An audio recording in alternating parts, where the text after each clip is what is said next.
Podcasting from sunny Clearwater, Florida, home to one of the most beautiful beaches in the world. Each week, we bring you real conversations with inventors, entrepreneurs, and product pros navigating the wild world of innovation. Whether you're just getting started or ready to scale, this is your place to fuel up and launch forward. And now here's your host, innovator, author, and invention expert, Carmine Danisco. What's up, everyone? Carmine Danisco here on the Launchpad. We are in season 8. That's right, season 8. I can't believe it. I had hair before we started this podcast, and you guys have stuck with me through the seasons. How we even went through a pandemic together, and we never stopped recording. So you can't beat that one. Not too many people in this generation are going to say they lived through a pandemic. I never thought I'd be able to say that. But anyway, I usually talk too much before I get going on the show, and people complain about that. So I'm going to bring on our guest. It's going to be awesome. I mean, this guy's got it going on. We kind of hit it off. It's like I've known him for a long time. We just met a few months ago. We're doing some cool things together. And this guy can make it happen for you. Just listen up, and it's going to be a lot of fun. Sam Kornblum. And hopefully I got his name right. He's going to reach through, grab me, punch me. He's a great guy. We'll bring him on. Sam, what's up, man? Carmine, how are you? Thank you for having me. And yes, you absolutely landed the last name perfectly. You know, with the name Carmine and Kornblum, I'm sure you've heard some stuff we were talking about that, some iterations that you're like, whatever. Yeah, like you said, call me whatever you want. There's been harder names to pronounce. But yeah, thank you for having me. This is exciting. And right back at you, an amazing group of people on your end, and this is cool. Yeah, so much fun. You know, when we first met, and you might not realize this, and you might, you're in this business, but not many people do what you do, and we'll go over that, now is this, but they actually do it, right? And I know that you're going to agree. People say that and I'm kind of doing this as a mystery of what you do, right. But we've had so many people say that they can deliver this particular service. Yeah. Right. But what's great is you can do it. And that's why one of the greatest parts of having you on this show, I want people to realize that there's people like you out there. So without further no pressure. Right. Further, kind of the mystery. Let's talk a little bit about what you do. And man, how have you kind of got into this stuff? Yeah, I mean, it's so crazy because you and I have spoke about it. There's just so many people who claim they can do one thing or the other, and execution is critical these days. And being a service is even harder. We basically bridge the gap between hopefully innovative brands and major retailers like Dick's Sporting Goods, Golf Galaxy, PGA Tour Superstore, Golf Town Canada, now even more so Walmart. We're basically looking to help a brand scale beyond just direct-to-consumer limitations. And a lot of people need and think they have to go on Shark Tank, or they need a founder, or they need this or that. And sure, that may be the case, but good luck. Doesn't always happen that way. We're kind of that opportunity for smaller and larger scale brands to get that positioning. It's been exciting. Sure, we've had a lot of success, knock on wood. We've had plenty of hurdles along the way. I give a ton of credit to our partners who allow us the opportunity to work for them. We are a service. We are there to do what they need from this side of the table. It's been exciting. This laser focus in golf, and even more so in sporting goods, has opened up a tremendous new lane as well across places like Dick's Sporting Goods. I mean, we're even doing snacks now, beef jerky, healthier options for consumers. I mean, it's really spiraled out into something so incredible. And it always goes back to like helping people who need help, who, running a business or a brand, you can't do it all yourself. You have to find the right people, the experts. And unfortunately, there are, I think, the wrong experts out there in a lot of ways. And it usually just comes down to the people. Like I said, our whole goal is just to help people from day one. Yeah, no, that's awesome. And that, I got that from you when we first met, which I thought was cool. What I love about what you're doing is you are specializing in a specific market. And a lot of people, including inventors and entrepreneurs, they're scared to do that. And I was always like that too. And I don't want to say there's anything wrong, because you have to learn as an entrepreneur and an inventor. But they're scared because they think, if I specialize, I'm missing out on everything else. And right. And when you said this is what we do, I was like, now that is cool. Yeah, we somehow found our niche. It's wild. I'm an ex-hockey player. You can see the helmets on the wall. People think I'm this huge golfer now. Iron- Ironically not. I'm actually a terrible golfer. Actually, I'm not bad, but I don't play enough. And the funny story now is like, I'm a terrible golfer, but I'm very good at selling golf products, and it's just become that. But yeah, the niche is awesome. People who swore they'd never golf in their life now are the ones loving and buying all these fun novelty products. Golf just exploded during the pandemic and after. People who, again, swore they'd never golf, they hated it. There's a new golf consumer. And while I think those innovations started and a lot of older golf mindset distributionaries, buyers, merchants, whomever, they ran away from that stuff thinking it'll never work. And those smaller vendors never got a chance. We ran towards it and we supported them, and we went to bat for them, and we were in the dark alleys and corners fighting with them. These are now the brands having that success, and they're the ones who also helped us get to our point of success as well, to go after and support other new vendors who need that. Yeah. Well, I love it because I like golf. I'm not a great golfer. I do play, but to me, it's a lifestyle brand. People live on a golf course and don't play golf. People go to a country club, they don't play golf, and they buy the clothes, they buy the stuff, which is cool. You can live that, I don't know, that golf persona without actually playing, right? Right. And by the way, most people who golf a lot of, they're very good. They probably have a lot of free time. And I know how busy you are. So if you're out there too much, I'm sure you're not doing too much work. No, I haven't played golf. I got a brand new set of clubs like 7 months ago. I haven't hit one golf ball with them yet.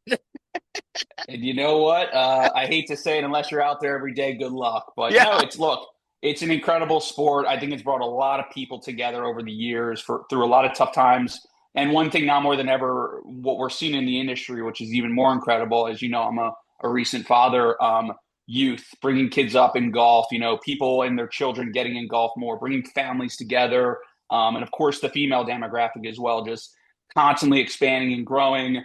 Now you get to tell your wife or girlfriend who probably hated going to the golf course, she wants to wear all the fun, cool stuff, go out there and have some fun as well. It's not just a boring, slow sport. There's so much behind it now. And that's really pioneered a lot, not just for my business, but the industry overall, which you're already aware of. I mean, it's incredible what it's become.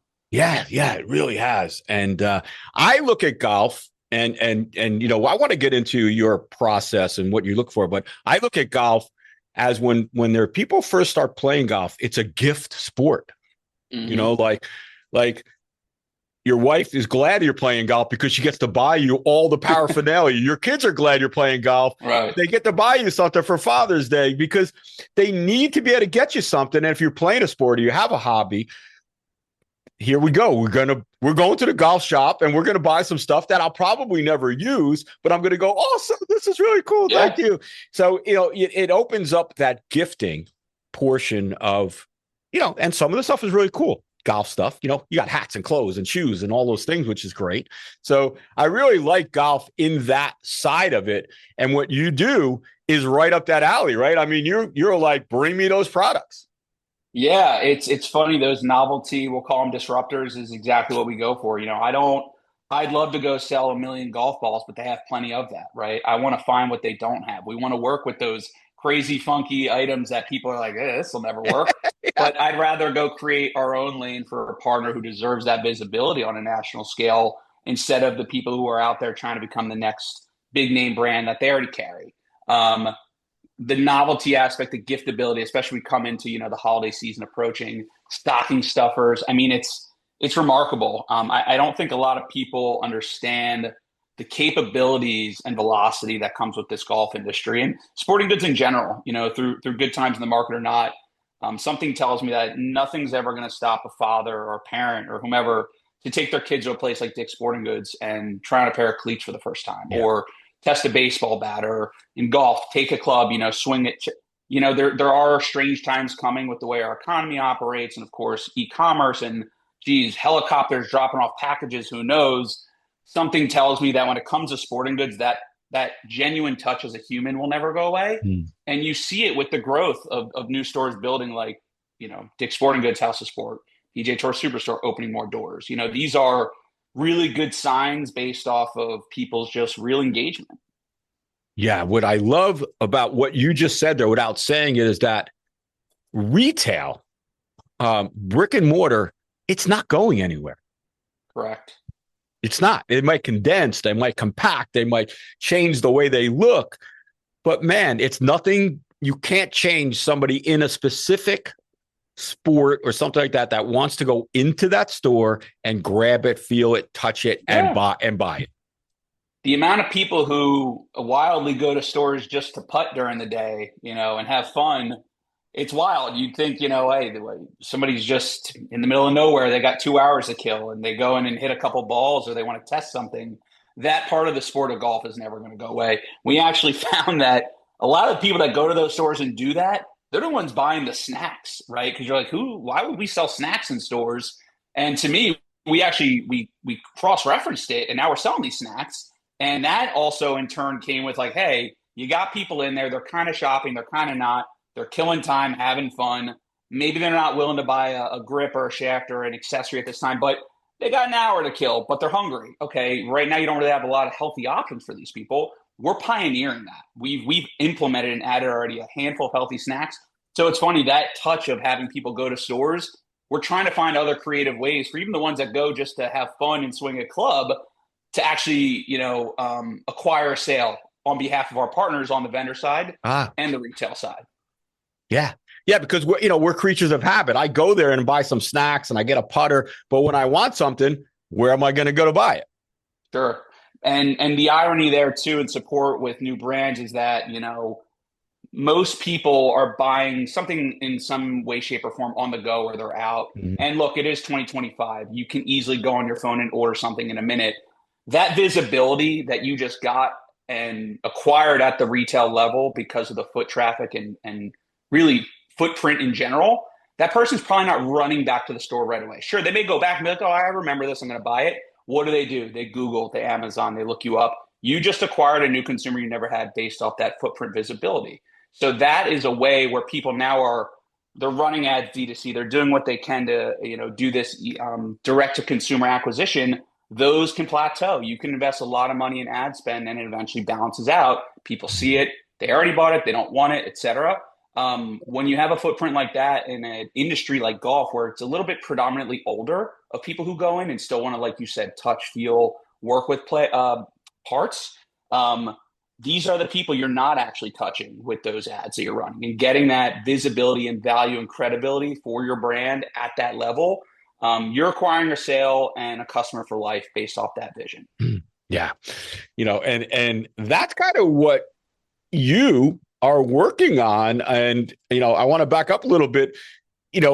As we're talking about this, I'm kind of getting excited. I'm like, man, I got all these golf products. I got to get them over to this guy. So, I mean, I do. And I know there's other things that you are starting to rep. And it's probably like you were like at first going, we don't want these other types of products, but they're coming to you and you're probably like, the way you set up your business, does it make it easier for you to introduce other brands or other market type products because the way you do it? Yeah, I mean, it's remarkable, right? Like I said, I'm not a golfer. I somehow stumbled into the golf business and I love it now. The golf business allowed us to understand and learn that there's an opportunity here and a service that needs provided for not just golf. And you start working with a place like Golf Galaxy, who is owned by Dick's Sporting Goods. That opens up to be like, wow, it's not just golf. This is wide, right? This is baseball, football, soccer, whatever, you name it. And it's grocery related too. Places like Kroger, Fred Meyer, Target, et cetera. I think the brokers of the world have been around for eons, right? And I'm an apparel background person. So I know that in apparel for a long time, these brokers were there. Hey, you can't get in unless you call this guy, right? That was a way of, I think, old times. Now in sporting goods, we've carved that niche out. It's allowed us to now have the trust of the buyers who have seen us launch over 100 products on their behalf.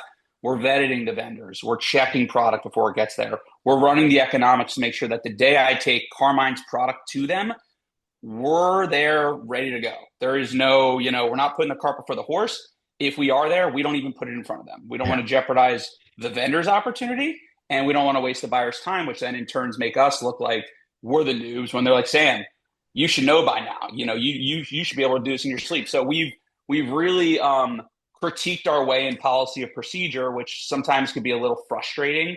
Like you said before, now everybody's like, "Oh, you did it for this guy, do it for me." Mm. Well, first of all, it's extremely difficult. I wish everybody who does not want to work with us or someone else the best.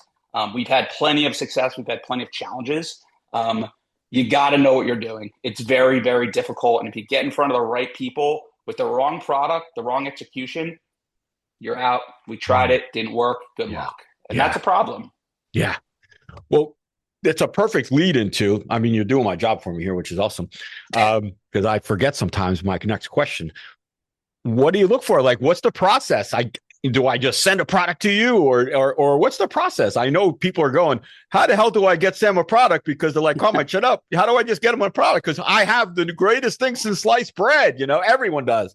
So what's the deal? What do you look for? What's the process? What's the next steps?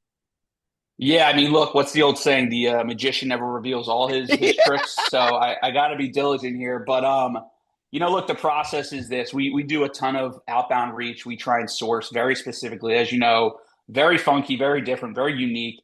We want that void on the floor, right? Like that is usually a way, and it's a nice strategic play.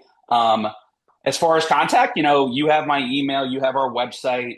We're very reachable. We love talking to people, even if it's not the right fit. You know me, Carmine, by now. I'll talk to a wall. If you want to talk to me, I'm willing to speak with you no matter what. Next steps, usually we love to communicate, learn and understand where their business is. Do they need our service? If they do, are they prepared for the next step? We don't want to put them in a tough spot. Good problem to have. You could get somebody a huge order, but if they can't fulfill it, also a problem. So we definitely do our vetting, but we get in contact. We do a product review. Something we talked about before about these people who are out there preaching service or preaching support at this level. I don't really even go to the next phase until I see a product or touch it and give that person feedback. If somebody's willing to sell your product and not even touch it, feel it and say, hey, you could do this better or be prepared. Maybe I think the buyer may look for this instead. That's a red flag. That means they just want to take your money, take a deal and say, whatever. You need somebody who cares enough. And this is a big part of what we do. We had a guy the other day saying, I want to sign, I want to start tomorrow. I'm ready. I said, well, I appreciate that, but send me a sample. Let's have a follow-up. I'd love to give you what we think may happen because we've seen this movie before. And that's a really big part of our process. And it's allowed us to get to that point, like I said, with our trusted buyers. They know the day I say, hey, Carmine, I need to set up a meeting. We're going to come meet you at XYZ or do a Zoom. We'll send you samples. We've already vetted that. And getting to that point was a good decade of trying to do this as a business. Yeah, it's and that's what people don't realize is that it's a learning process. The things that you and I are talking about, I made plenty, and I don't like to use the word mistakes. I made plenty of learning steps, if you want to talk to, and just try not to make those missteps again and again, But like you said, Sam, you have to do these things not only to learn, but to get the right information and get the right feedback. You can't just work in a in a closet thinking you're learning something. Yeah, well, early on, and it was a long time ago, we sent a sample without doing a thorough check. And this was my learning curve when the buyer called me and he said, hey, what happened here? And I'm like, what? He's like, well, it broke in half. And I go, uh-oh. And that was kind of like, we got to kind of go back to the drawing board and how we roll these things through. Now, luckily, the guy laughed it off and it was an easier conversation. But I think someone was looking out for me knowing like that goes down with the wrong person. Forget about the vendor. They're never going to take my call because the reputation and integrity just went out the window. Yeah, no, there's no doubt. And listen, as inventors, and I know you deal with a lot of inventors. I'm an inventor. We all think our product is either ready. It's the greatest thing since sliced bread. Sam's going to love this thing, and in some cases we will, but Sam, talk a little bit about, you're not looking for the product for you. You're not a golfer. You like the industry. So you have to make sure what I like about you, you're taking the emotion out of it because not only are you a businessman, but you're not a golfer. Right. It's spot on. You got to really remove your emotion. We brought in a couple sales associates and they've been incredible, by the way. I mean, it's not easy finding reliable support. I don't care what business you're in. And the folks who have joined our team, I mean, we're just truly blessed. And I always tell them, like, you got to kind of remember, you can have your personal opinion, but you're not the consumer right now. You have to think how the merchant's going to appeal to it, how the end user is going to use it. Are there challenges by just looking at it right now? You have to remove those things. And sometimes, while vendors treat things as their baby, as they should, having that middle ground person for us to just be brutally transparent in the most supportive way possible brings that to the table. And at times, we have people even say, we want to work with you just to get your feedback, right? We're not ready for that next level of thousands of units, but tell us what you think, right? Are we ready? And I actually appreciate those because it allows us to build an early relationship with those people. They can trust and see how we operate. I worked with a guy for almost a year and a half before he signed a deal with us. He just wanted to talk. Now, finally, I was like, hey, man, I think you're milking me for, a little bit more than what we're doing here. But what was nice is by the time he pressed go, we built trust, we built understanding. He became ready. And although I knew it was going to take time, and I was like, man, we're really dragging this one here for over a year and a half. It was worth it, and I'd prefer to work with somebody who wants to do it the right way than versus rush. Yeah. No, you're, and those days or those people, and I want all of you inventors to listen to what Sam here is saying, is that anytime that someone rushes you or puts a time frame on a decision you have to make, you have to really look at that deal or what's going on. I look at, and I don't know about you, Sam, it takes at least 6 to 8 contacts or talking to someone, at least when I do that, for me to work with someone or to spark a deal or sign a contract. There are multiple conversations that have to take place. And Sam, what you just said is 100% right. You don't rush this stuff. You can't, because they're hurting yourself too. Correct. And what's crazy, and it's really sporting goods in general. I think this applies to golf more than ever. And I hate to keep continuing about golf, but we're laser focused there. Yeah. But in general, everybody's like, oh my God, I got to get there tomorrow. It's got to get done immediately. It's like, sure, maybe if you're ready, but listen, there's always next holiday season where people shop. There's always next, maybe it's baseball, softball, basketball. Sporting goods is not going away. There's always next season. Yes. There's always next Father's Day or Mother's Day with giftables. In golf, there's always next Masters, which hopefully there's always next Masters. Geez, that's a fun time for everyone. But the point is, there's always going to be that next window of time to capitalize on it. And in the past, we early on too had rushed deals, and maybe they went through, but timing is everything. I always try and tell people, when you're ready, we're ready. These relationships aren't going anywhere. Our business model isn't going anywhere. We hope that when you are ready, we're the ones you come to. And if not, our door is always open. Yeah, no. I love this. I want our listen, you inventors out there or product, listen to Sam, because there is no time. Yeah, you might miss, I couldn't sell for Christmas, but you have spring, you have it's birthday and then Father's Day, and then it's back to school day, and then it's summer. And, there's always some time in this type of gifting sport to buy products or to sell products. We want to hit the holidays, but sometimes, Sam, as you know, the holidays aren't the best time to release a new product. Yeah. Geez, you missed that shipping window. That's a fun one because unfortunately January rolls around and it's everybody's favorite time to do returns. And that's right. Like I said, we've kind of seen the end of this movie a few times. So we're not perfect. We've made plenty of mistakes. We've learned from those. We try and be very strategic on our approach, whether it's big, small, or indifferent for any brand, but timing's critical. And those who rush it usually learn the hard way. It's exciting, really. And I think anybody who's eager to break through to this, whether you use myself and CWK, you need someone in your corner. The best thing you could do is get these opportunities. The worst thing you could do is flop on them because they'll say, hey, we tried, or hey, it doesn't fit right with us. And these merchants, they're just so busy. They got so many moving pieces. And even with trust and relationships, you really got to execute on your first try. That test is great. It's very incentivized. It's exciting, but we always talk about it. One PO, that's great. No one's getting rich overnight. You're not building a brand overnight for one PO. You have to sell through that PO. You have to grow. It may be a small test. It may be only a fraction of the stores. How do you get to all stores? So there's a real process. And like I said, you need an expert in some capacity to guide you there. Yeah, no, there's no doubt. Real quick, I want to talk to you about some of your current clients, if you're able to. But a little bit about, you just kind of sparked a question that I had, and I know that you're kind of like, a real, full service type of, we want the inventors, we want these producers to succeed. And what inventors don't realize, with success becomes a lot more costs involved and a lot more, I want to say, chances of things happening. I mean, a lot of money sometimes is in manufacturing, on the water, on the delivery, right? That process, as you grow, gets scary sometimes. Yeah, it does. People don't realize in retail, let me take a step back. When you do D2C sales, Amazon, whatever, your full MSRP, if it's $25, right?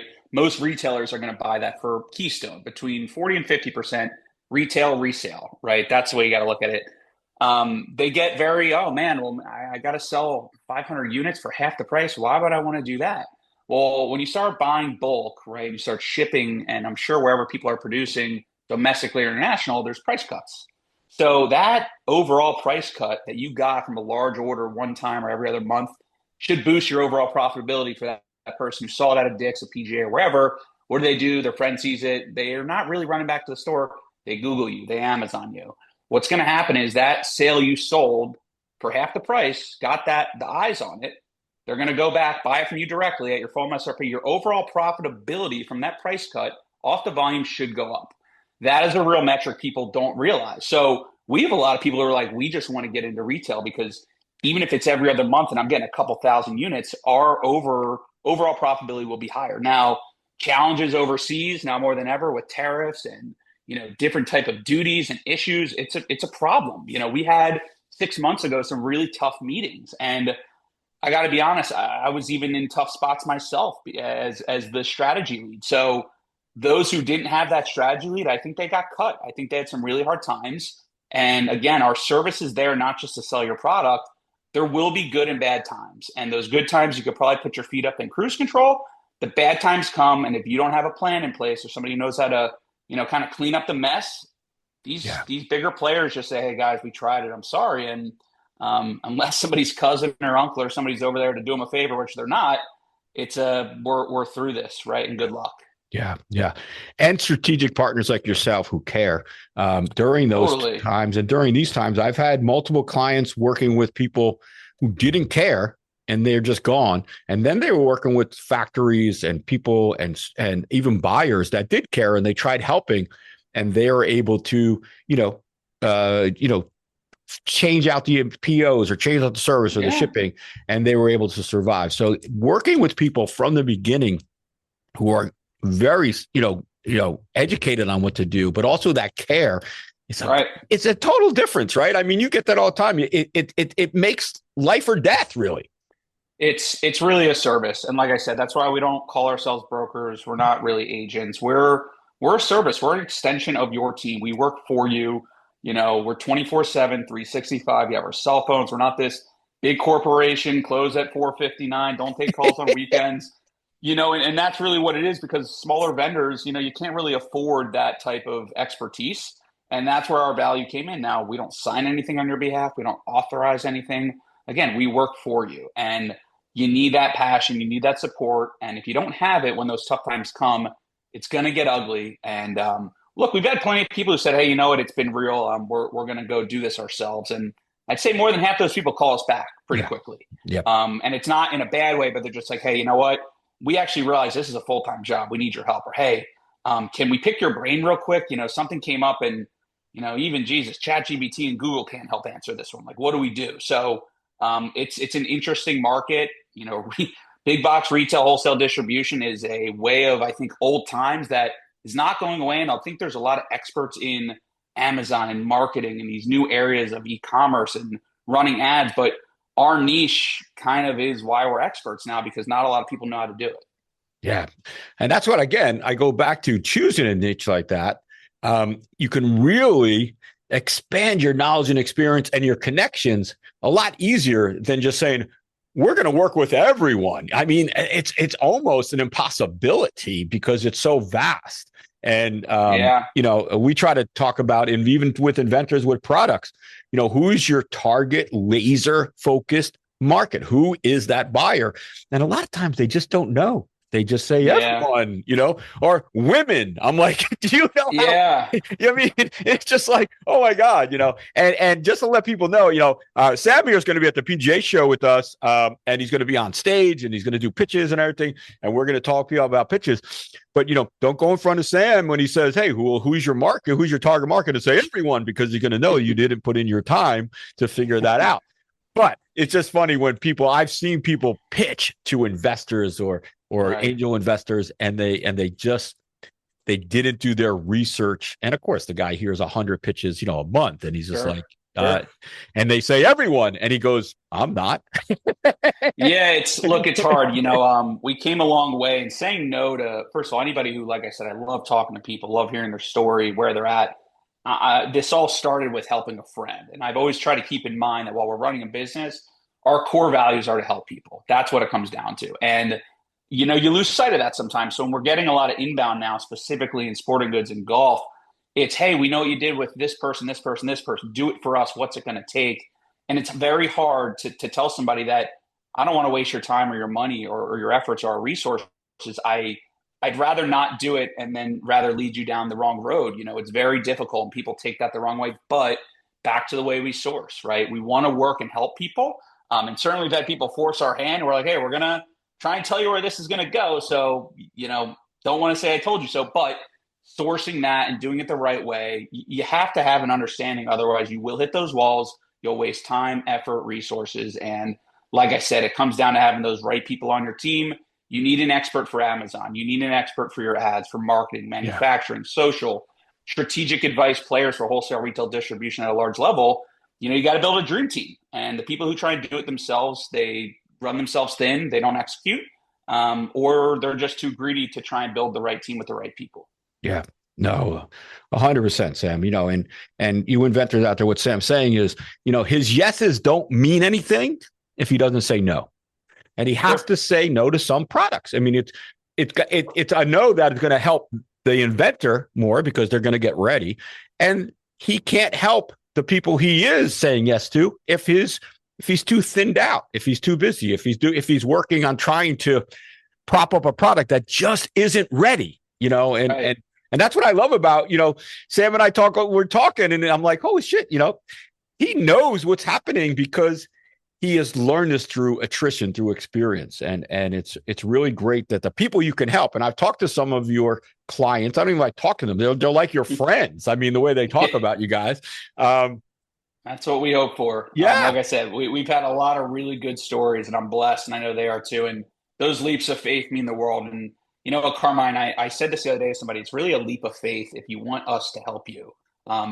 No one's a family member over there. We don't pay kickbacks. This isn't a guarantee. In fact, I'm so transparent with it not being a guarantee. Sometimes I think I push people away, but I'd rather them understand it's a difficult task. But the leap of faith to do this with us as your support system, those people we really do see as friends and family. And we hope they feel the same way. And it's incredible. You even mentioned like we've come a long way. We're going to be speaking on these panels with you at the PGA show, doing some seminars and webinars.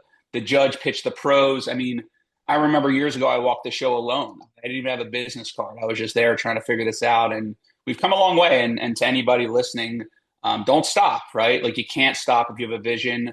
Even if one person hates it and two like it, or vice versa. Believe in yourself, keep going, and it's incredible what you can achieve if you have the real vision for something. Yeah, and the right people behind you. It's very important. And inventors, again, I keep talking about this, is nothing worthwhile or nothing great is done alone. And that's what Sam's saying. You can't be an inventor, work in a closet, think you're going to pop out of the closet and go, my product's ready. It's not going to happen. Some people get those, overnight success stories, and kudos to them. And man, I wish we had more of them. But you know what? Nothing feels better than hard work, time, and effort, and executing. And we look at some of our partners. I know you mentioned before, and some of them who are probably going to join us on these panels going forward. They put their head down. They pushed through the mud. We didn't get every win, and if we got a loss, we learn from it. We move forward. But when you do things the right way and you actually treat it like your family or your baby or whomever. It is remarkable what you can accomplish. And I think a lot of inventors out there who you probably know, they're resilient. And that resilience and people making fun of you or laughing or not understanding or judging you for what you're trying to do on the side or as a full-time job, take that as fuel and fire. That's what I always did. Yeah. And those people are not your friends. Stay away from them. They're Right. not. Yeah. They want you to fail, because they feel bad about themselves that they're not trying. So, what I love about it, even those, there's a lot of Shark Tank products, and we work with a lot of Shark Tank products that didn't get deals. Those people worked so hard to show people that, hey, this is a good product. And it's just because you didn't get a deal doesn't mean you have a bad product. And what Sam is saying, that adversity, that way that inventors push through things. That's what we do. We're inventors. And that's what's so great about it. I just love this kind of talk. I mean, Sam, we were talking 20 minutes before we started this. We could talk for another hour, It's just, it's so much fun. But we're going to start closing up the show. Sam, I do want you to give information on contact information. Don't give out your phone number because I don't want a whole bunch of people calling you. But, if you want to give out your email or just your website, whatever is better for you would be great. I appreciate it again, Carmine. Thanks for the time. So you can find us at www.consultwithk.com. consultwithk.com. Fill out the info request. Like I said, we're pretty responding. We have a 365, 24/7 reply. You'll talk to a real person. We pride ourselves on that. Would love to hear from everybody, whether you want to talk about opportunities, or just pick our brains. We love that. We love connecting with people. Yeah. And Sam is the K in .com. Yes, certainly am. It's a homage, actually. It's for my father. It stands for King. That was his nickname. So get a lot of consult with K, but I guess this is a fair time to say that the K actually stands for King. So that's there you go. Better. Even better. You have a real, something to shoot for, saying we're building this. That's awesome, man. I love that stuff. It coordinates well as far as my last name also starting with a K. So it's a nice way to tell a story at times. This is actually, I think, the first or second time I've even told anybody that. So thank you for bringing it up. Yeah, I love it. I mean, I learned something new. I love that stuff. So anyway, all you inventors out there, thank you to Sam for coming on here. He's playing it off, and he's very calm on account. This guy's busy as hell. So we were very happy that he gave us some time. We just kind of planned this the other day. He's just like, what do we do? I said, I don't know. Let's just go on here and we'll talk. But Sam, awesome, man. Just the amount of content that you provided is just a tip of the iceberg, but it's a real great, starting point for our inventors. And I'm not saying inventors are dumb or they need all this help, but if we piece together all these experts like yourself, it just helps us all move forward faster, better, quicker. Yeah, absolutely. And I know, Carmine, we discussed doing some stuff, seminars, webinars, et cetera. I think there's really not really a true platform for smaller vendors who maybe don't need a full service and they just need 30 minutes of somebody's time or an hour of their time. And, most attorneys will say, I'll bill you by the hour. It's like, we could work with you and do something and help, right? This all comes back to helping. And that's the key.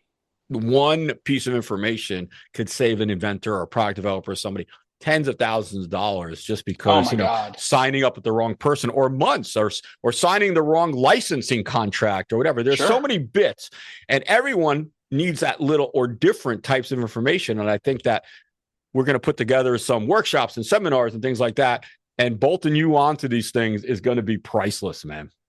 I appreciate that. I love it. Thank you for the time and opportunity, and good luck. I know you're a busy guy as well. We'll see you in January. Yeah, man, I'll talk to you soon. And all you inventors out there, thank you so much for tuning in, sticking with us throughout these years. If you can, go on out to Google Play or iTunes, wherever you consume your podcast material. We'll put this up on YouTube since it's a pretty good video. Sometimes my hair's all messed up, so I don't post those. And we will catch you next time on the Launchpad. You all take care. Hey, thanks for listening. If you found the information helpful, we'd love for you to share our podcast and website with your friends. If you need help with an idea or invention, or have a topic you'd like us to cover in a future episode, don't hesitate to reach out through our website. Please note that all statements and discussions are the opinion of the hosts and guests and should not be considered legal or business advice.